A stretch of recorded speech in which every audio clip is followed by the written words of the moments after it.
Yo pertenezco, como vos decías, al Consejo Municipal de las Mujeres de Torkins. El Consejo Municipal de las Mujeres es un organismo estatal creado por ordenanza municipal, no es gubernamental, no depende del gobierno de turno, simplemente las mujeres del distrito nos convocamos, nos autoconvocamos en este Consejo Municipal y lo que hacemos es desde allí hacer todas las propuestas necesarias, tanto al Consejo Deliberante como al Ejecutivo, de aquellas propuestas y aquellas cosas que creemos que son necesarias para, como dice este foro, lograr la equidad, ¿no? La equidad de género. En ese contacto y en este espacio, el cual me toca presidir, logramos tener contacto con la Secretaría de Género, Niñez y Adolescencia de la Defensoría y nos propusieron este foro. El objetivo del foro es entregarle a los candidatos de todos los partidos políticos una agenda de las mujeres y disidencias para que, o sea, con las temáticas que nosotras creemos que son necesarias para avanzar en este camino de la igualdad.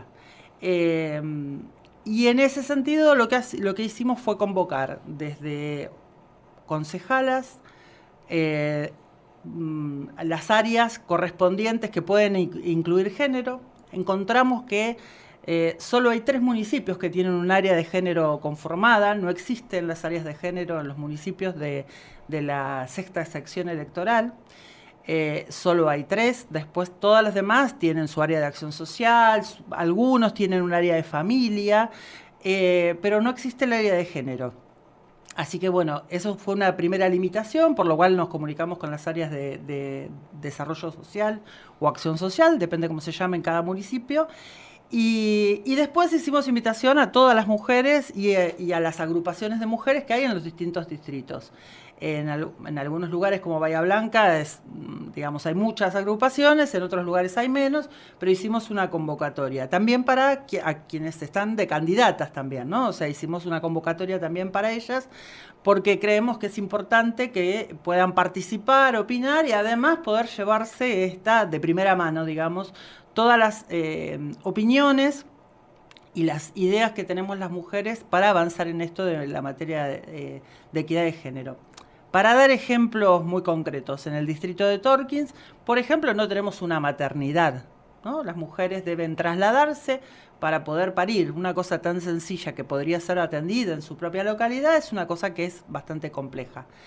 Desde esa cuestión hasta cuestiones que tienen que ver con la violencia laboral, con cuestiones que tienen que ver con las disidencias, por ejemplo, hay una ley que es la del cupo travesti trans, que no está aplicada en casi ningún distrito de la provincia de Buenos Aires. Bueno, hay un montón de cuestiones que nosotras creemos que hay que seguir avanzando. Se iba en un camino de avance y en este momento está paralizado en algún aspecto, pero también hubo muchos retrocesos. Desde retrocesos económicos, porque hubo recortes presupuestarios, pero también se estaba avanzando, por ejemplo, en fiscalías de género, ¿no? O sea, que sean especializadas en todo lo que tiene que ver con violencia de género. Porque si no, casi todas las mujeres caemos en fiscalías, en la justicia, con una justicia muy patriarcal que no contiene ninguna de estas situaciones, donde se revictimiza a la víctima.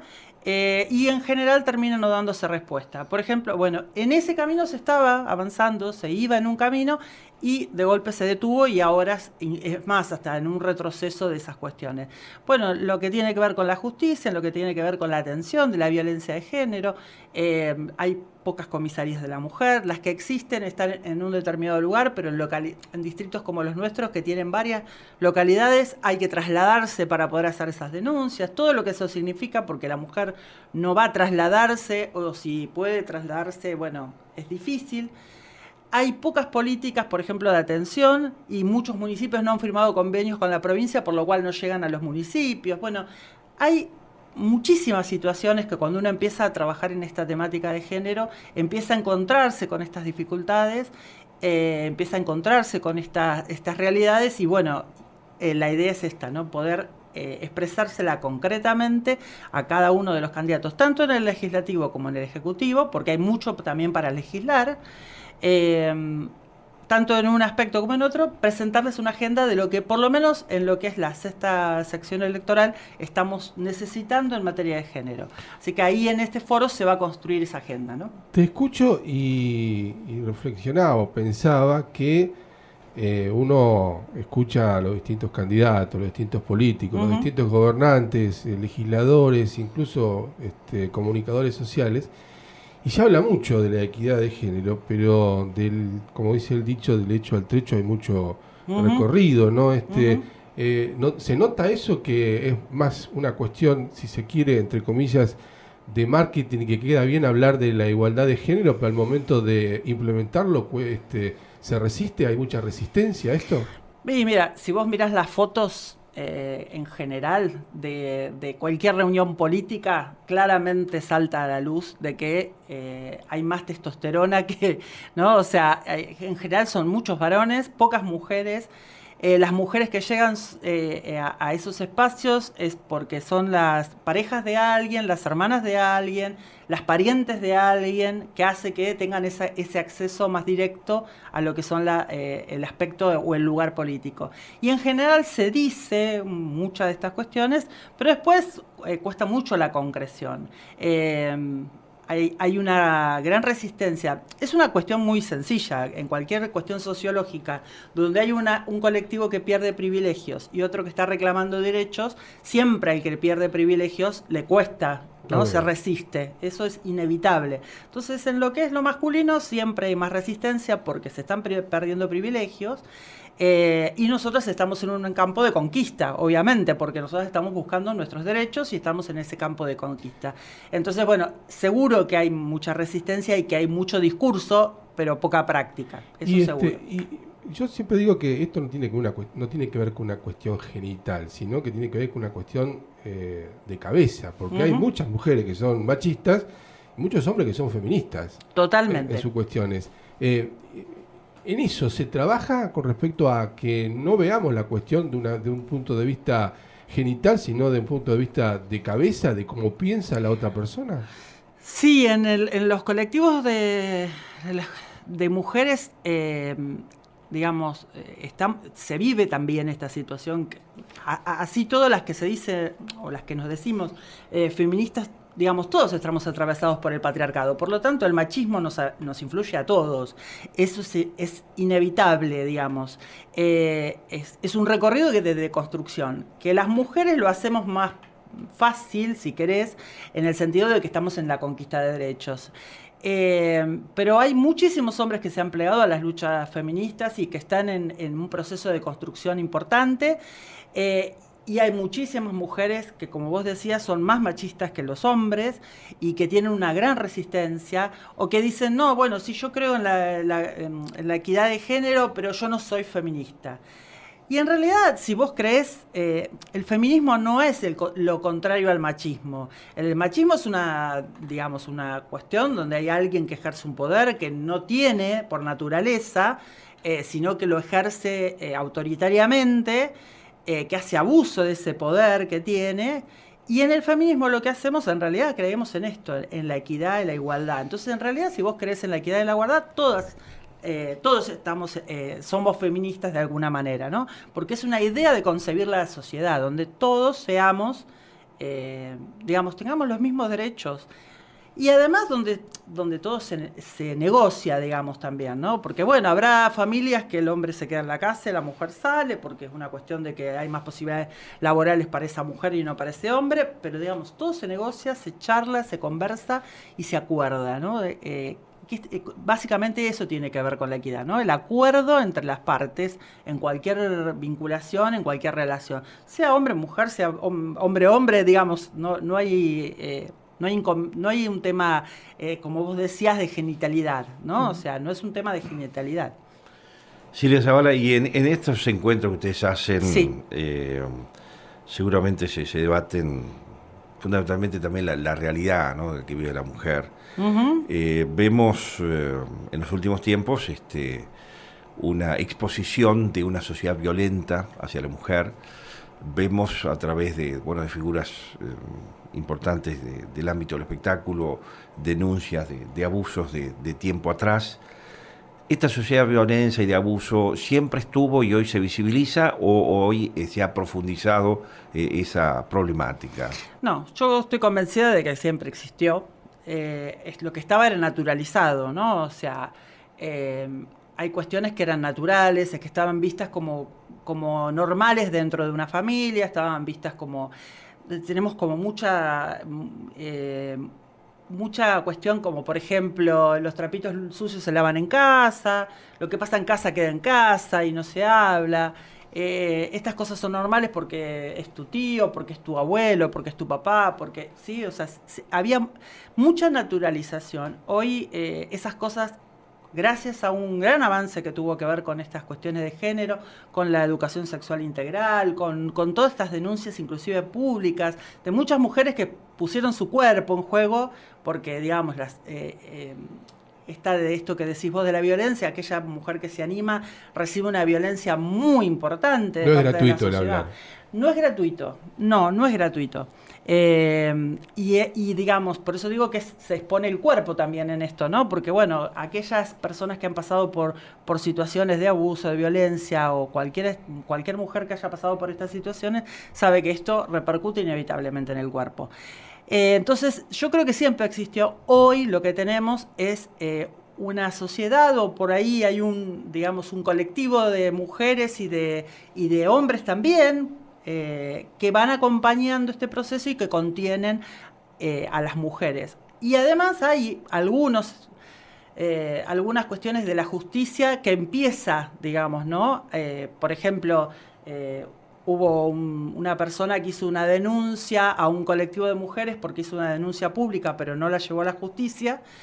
Y bueno, y la justicia no castigó a ese grupo de mujeres. Lo que dijo es que a veces se puede hacer ese tipo de denuncia porque el camino de la justicia es un camino que es intransitable para cualquier mujer. Porque lo que hablábamos recién es la revictimización de la víctima. Es continuamente eso. Pero bueno, yo soy una víctima que habló, ¿no? Y en esa cuestión de ser víctima que habló, tuve situaciones de que me dijeran que lo hacía por cuestiones de candidatearme políticamente, no soy candidata a nada, quiero aclararlo para que se vea que no era eso.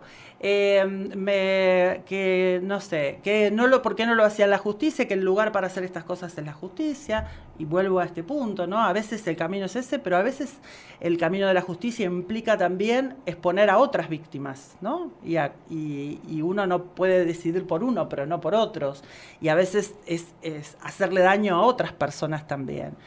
Entonces hay muchas cosas que se ponen en juego en estas cuestiones, y la sociedad es bastante dura, bastante cruel, le encanta juzgar, le encanta opinar y le encanta decirle al otro cómo debería ser un camino sin saber absolutamente nada de la vida del otro, no importa.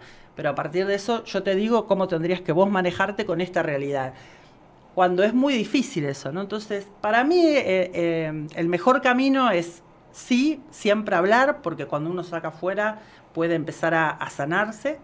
Sí acompañar a las víctimas, a cualquier víctima. O sea, yo no le pregunto a una víctima absolutamente nada, yo la acompaño. Después vemos todo ese recorrido que va haciendo, pero lo primero que hago es acompañarla. Acompañarla y no juzgarla, porque uno no sabe los infiernos que se viven en estas situaciones. Es un camino lento, difícil, y creo que como sociedad vamos en eso. Por eso para mí también en esto es tan importante la educación sexual integral, ¿no? Porque creo que es un camino importante para que los chicos y las chicas puedan ir identificando los abusos, las violencias, un montón de cosas que nosotros como sociedad habíamos naturalizado, y que los chicos hoy ya no las empiezan a desnaturalizar y empiezan a darse cuenta que eso existe y que está mal, ¿sí? Que hay cosas que están mal, y que yo siempre les enseñé a mis hijas una cosa que creo que es importante, que es cuando te hace ruido en la panza, está mal. O sea, esa cosa que te da la sensación de que eso me está haciendo como una cosita, eso está mal. Entonces, háblalo, decilo, porque está mal. Entonces, me parece que esa conducta es la que uno debería tener en la sociedad. Por eso yo voy a aprovechar este espacio de estar concentrado con ustedes, agradecerles a los dos porque fueron muy cuidadosos a la hora de tratar una carta que yo había mandado, y no suelen hacer así los medios de comunicación. En general los medios de comunicación son bastante duros y bastante... de no respetar los tiempos de las víctimas, de automáticamente opinar o decir lo que les parece o cómo deber. Así que en ese sentido quiero agradecerles a ustedes porque los escuché a los dos sobre este tema, pero también, bueno, a un montón de otras personas que realmente no juzgan, que simplemente tratan de estar acompañando, de acompañar y de... Yo te escuchaba y pensaba también, ¿cuánto cuesta escuchar sin hablar? Muchísimo. Porque a veces es eso nada más, ¿no? El hecho de escuchar, pensar en lo que te están diciendo y ponerte en el lugar del otro en ocasiones, ¿no? Porque a veces nosotros nos ponemos arriba de un banquito y parece con que... el dedo acusador. Con ¿no? el dedo acusador, y a ver que a veces es la palabra, o siempre es la palabra, y cuesta a veces por allí ubicarse cuando quizás lo que el otro vende sea una figura, sea cartón pintado, como se dice habitualmente. Y quizá no lo conocemos en las cuestiones que son la intimidad y demás. ¿Por qué no escuchar en silencio, ¿no? A veces me hago esa reflexión. Sí, yo creo, comparto tu reflexión, creo que sí, que hace falta mucho escuchar. Y en estos casos que estamos hablando de víctimas de violencia, de víctimas de abuso, es muy necesario escuchar. Muy necesario escuchar, porque además cuando escuchamos y dejamos que esas víctimas hablen, aparecen nuevas víctimas. Esta es la experiencia más fuerte que yo tengo con respecto a esto. Cada vez que yo hablo en cualquier lugar, aparece alguien que viene a darme un abrazo y a decirme a mí me pasó lo mismo. Y te estoy hablando de jóvenes, pero también te estoy hablando de mujeres de más de 70 años que se animan por primera vez a contar un abuso de su infancia. Estas cosas son fuertísimas y... que son todo un camino también, porque uno también le revuelve y le revive un montón de situaciones, pero que son la única manera de sanar y que además ayuda a sanar a otras. Que cuando se deja hablar, cuando el otro puede hablar, empiezan a salir estas cosas, ¿no? Son liberadoras, si quieren. Son liberadoras, sí, siempre, es un doble juego, porque es liberador, pero también te hace revivir cuestiones, entonces es como un doble juego. Pero si uno se anima a enfrentarse a ese doble juego, de a poco eso va sanando y por otro lado uno va sanando también con esas personas que uno empieza a ver que pueden hablar, que pueden contar cosas que le pasaron hace muchísimos años, que pueden decir lo que les está pasando. Y bueno, y eso siempre es reparador por lo menos, ¿no? Porque en el abuso es muy difícil que exista la reparación. Ni siquiera cuando se transita el camino de la justicia, digamos, ¿no? La reparación es difícil. El daño ya lo hicieron. Exactamente, entonces no hay reparación posible, pero sí la reparación llega en estas cosas. Para mí el feminismo fue la reparación del daño, porque aprender a compartir con nuestras mujeres, no ver a las mujeres ni como competencia, ni como aquella que me podía llegar a hacer daño, o sea, empezar a vernos como pares, como iguales, a mí personalmente me sanó, ¿no? Y por allí también el hecho de que... porque en muchos casos callan porque creen que la culpa la tiene la persona que es víctima. Entonces el hecho de visibilizar que esto no solamente le pasó a uno, sino que le pasó a mucha gente, seguro, hace rever que uno en definitiva no tuvo culpa de nada, porque hay muchos que sienten culpa de haber provocado ese abuso. Es más, sí, bueno, la sociedad te lo hace sentir así. Seguro, si cuando hay una violación es no porque llevaba la pollera corta, porque era muy provocativa, porque estaba bailando de una determinada manera, lo hemos escuchado muchísimas veces, es mucho más en un tema de abuso. Pero por eso digo que sí, yo creo que eso también libera de la culpa, empieza a darse cuenta de que esto estaba mal y no es la culpa mía de lo que pasó. Sí, eso pasa y vuelvo a decirte, yo cada vez que he hablado en cualquier espacio sobre esto, automáticamente se genera una empatía con esto y empiezan otras mujeres a contar lo que les ha pasado. Por eso digo, como te decía al principio, que es algo que existía, ¿sí? Siempre existió.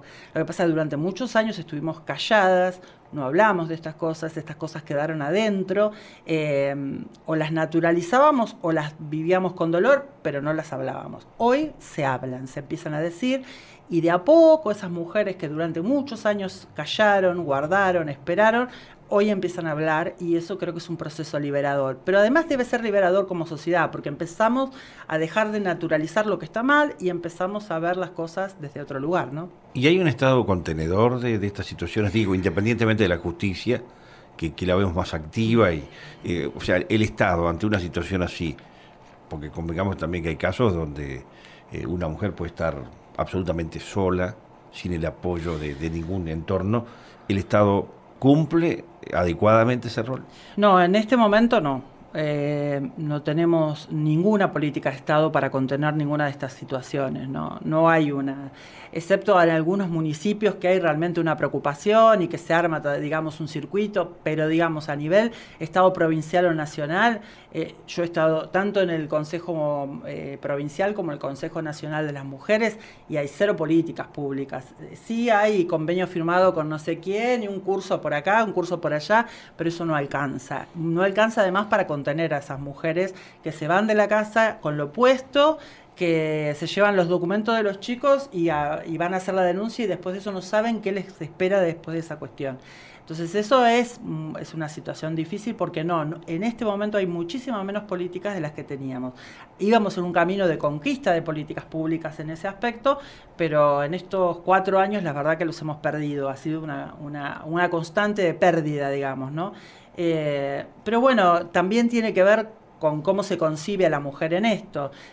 Y esto sí es desde lo personal, ya no tiene que ver con el Consejo Municipal de las Mujeres, es mi cuestión personal o es mi idea personal. Pero si tenemos un presidente que termina diciendo que a las mujeres nos encanta que nos digan piropos, y que algún piropo así subido de tono y eso nos gusta y qué sé yo, digamos, estamos al horno.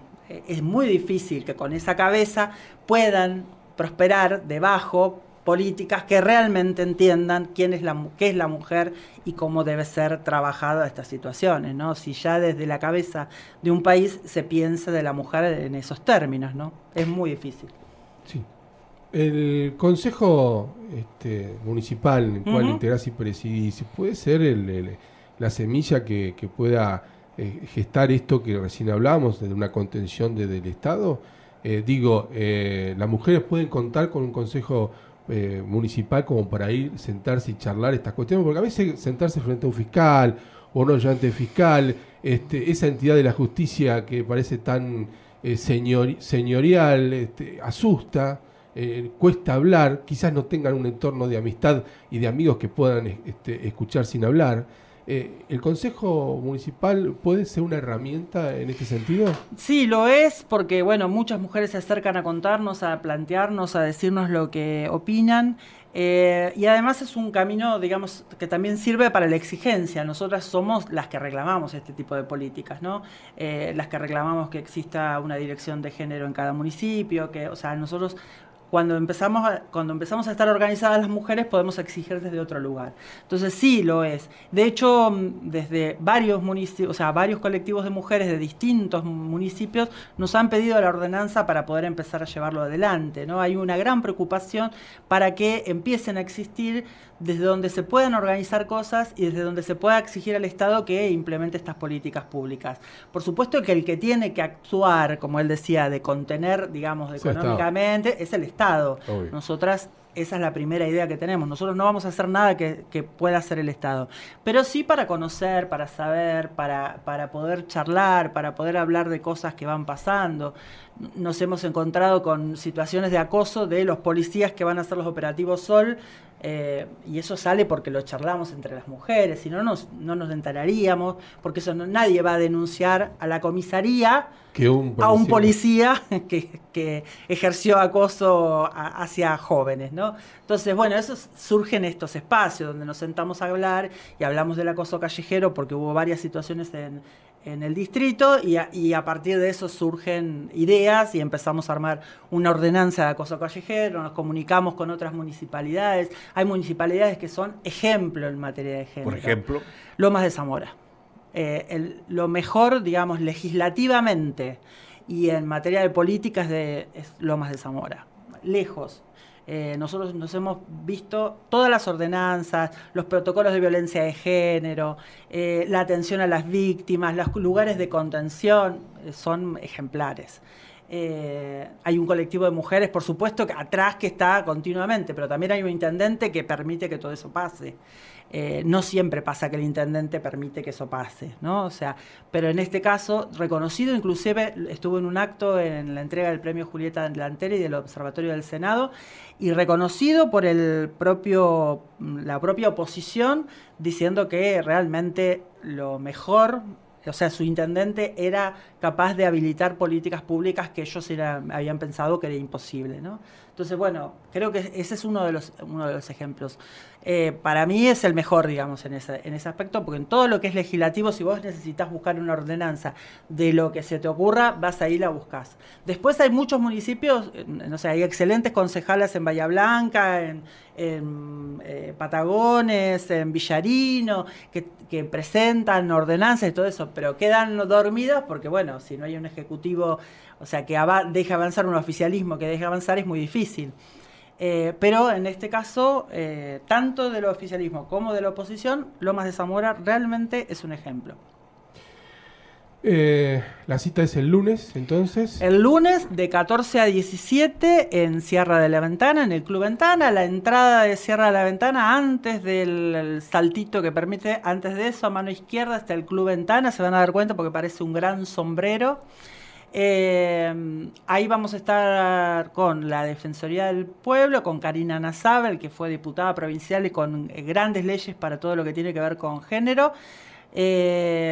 Con la diputada Marisol Merkel, que viene en nombre de la Cámara de Diputados, y bueno, el Consejo Municipal de las Mujeres, el cual presido, que vamos a estar recibiendolaas a todas las todas y todes, porque también es para las disidencias que quieran participar y que quieran estar en este foro y quieran dar su aporte para que esto después llegue a los que vayan a ser en su momento legisladores, funcionarios, y que realmente se empiecen a aplicar otras políticas. ¿Hay que inscribirse o simplemente ir? Lo mejor es avisarnos para que sepamos un número aproximado. Nosotros tenemos una página de Facebook que es Consejo Municipal de las Mujeres de Torkins. Ahí nos mandan un messenger, nos avisan que vienen y no hay ningún problema. Ya han confirmado algunas personas de la participación desde aquellas de Coronel Suárez, y bueno, invitamos a todas las que quieran a sumarse, digamos, ¿no? Sé que Fabiana Maldonado, la concejala, y Analía López van a estar participando, pero también sé que otras mujeres que por ahí no están en ninguna agrupación ni en ninguna cuestión política también lo van a hacer, así que bienvenidas todas, porque es importante poner la voz para que, digamos, empiecen a ejecutar otro tipo de políticas públicas. Muchas gracias, Silvia. No, gracias a ustedes por este espacio y gracias, vuelvo a decirles, por el tratamiento de mi carta.